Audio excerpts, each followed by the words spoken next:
আর বলিস না, রাস্তায় অনেক জ্যাম ছিল। আচ্ছা খাবার শুরু করি।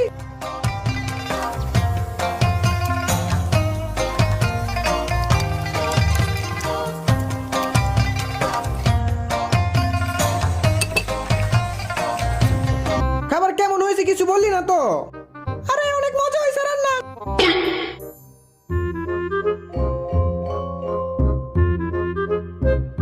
মধ্যে জানোস এত মজার রান্না কতদিন পর আমি খাইতাছি। 5,000 টাকা খরচ করে রান্না করা শিখছি, তুই কি জানো? কি বলস তুই? হ্যাঁ ঠিকই বলতাছি। এইরকম খাবারের টেস্ট আনার জন্য আমি যা কষ্ট করছি, ভাবতাছি তুই আর আমি একটা হোটেল দিব। সত্যি বলতাছিস মদনা?